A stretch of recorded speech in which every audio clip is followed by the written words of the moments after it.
Hello again. Thanks for studying your math.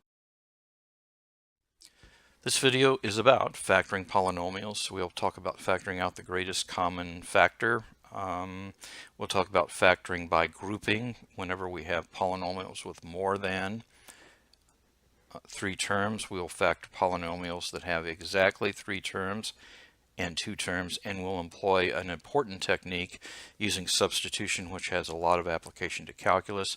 Make sure that you read the examples in your book, and also make sure that you stop and start this video in the right places. In the previous section, we learned how to take the product of 2 binomials and turn them into a trinomial using a technique called foiling and simplification. Factoring, in a nutshell, we start with the polynomial and we go back and factor it into its component parts. Factoring can always be checked by multiplying. The reason we want to do this is we want to solve equations that look like this polynomial equal to 0, and when you factor it into these component parts, you can say that this factor times this factor is only equal to 0 if the first factor is equal to 0 or the second factor is equal to 0. These are now linear equations that you know how to solve, and we get the answer. Sometimes there is no answer, and we call that polynomial prime. And sometimes the directions will tell you to factor something completely, and that means you want to write it as a product of prime polynomials. The first thing you do in a factoring problem and the last thing you do in a factoring problem is look for a greatest common factor. Let's begin with this. Here's classroom example 1. And it says factor out the greatest common factor from each polynomial. I'm probably just going to give you things and say factor completely. Let's see how you did. These are the answers that you should have been able to get. Down here, when you factor it, you end up with something inside these brackets that needs to be simplified, and you should simplify that for your final answer. Please ask questions if you have them. This is about factoring by grouping. And so you see in each of these we have more than 3 terms. And so we group terms together, and after we've grouped the terms together, we pull out common factors and see if we are able to completely factor the expressions.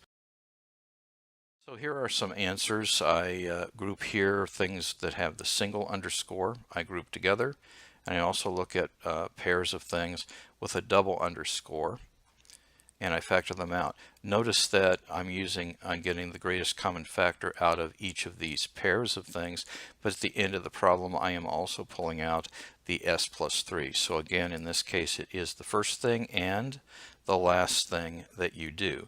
Sometimes the order in which something presents itself does not help it to be factored readily, and so sometimes you have to change the order to make it work, and that happens in this example B.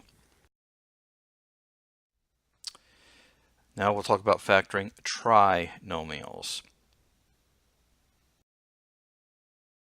The technique I sometimes teach students to do, rather than just guessing and checking, is to take the coefficient of the first times the last. That would give you minus 60 here. And then I have to figure out how do I get minus 60 as a product and get plus 4 as a middle term. And this little number puzzle has a solution of this. So then you rewrite the trinomial as a four-nomial. Then you do group factoring and get the answer. Again, this second example works the same way. 12 times minus 3 is minus 36, and I want to get minus 5 as the middle term. Now, this third example, if we look at all the possibilities of 48, we find that none of them work, so that answer is prime. And this problem, you notice that we factor out the greatest common factor first, makes it easier, and then we factor by factoring the remaining trinomial. There are some patterns that sometimes are useful to know of. if we take x plus y times x plus y, that means we have x plus y whole squared, and we get this kind of an expression that it will be the same kind of thing, except you will have a negative if you take x minus y squared. Also, we have difference formulas for the differences of perfect squares, the differences of perfect cubes, and the sum of perfect cubes. Now the caution says there is no factoring pattern for the sum of squares of real numbers, and so x squared plus y squared does not factor into x plus y whole squared.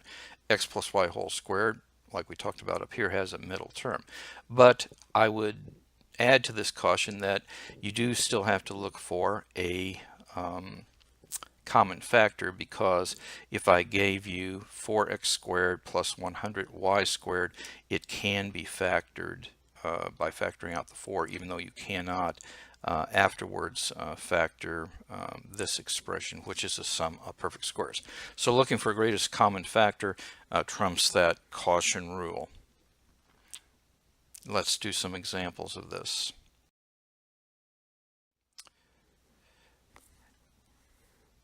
Now, I suggested that you can memorize those forms and use them. Sometimes that can be faster, but also the other more general technique works.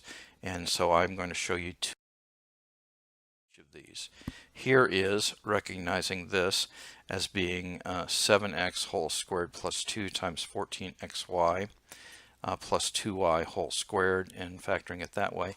But notice that I could use the technique that I talked about before and get the same answer. This, by the way, is a typo from the, I think on the previous slide, but that should be minus 90 in order to factor it according to the rules that are being used on this example. Factoring differences of squares, here are some examples.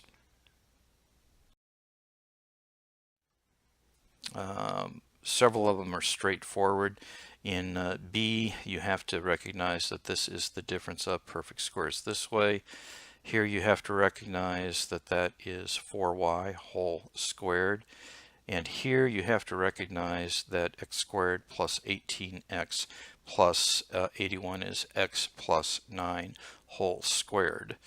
And down here you have to recognize that y squared plus 10 y minus 25 is really y plus 5 whole squared. Here are some examples of factoring sums or differences of perfect cubes. And there are the answers that we get.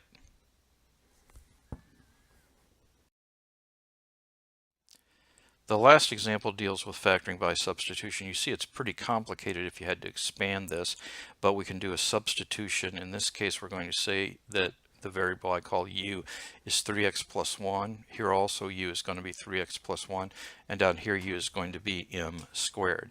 So we make that substitution, factor it, and then we have to reverse the substitution.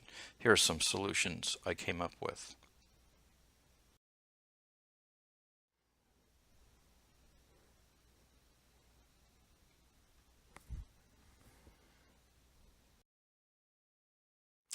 To close, time is precious. Each day must count. Do the math. It will make you strong.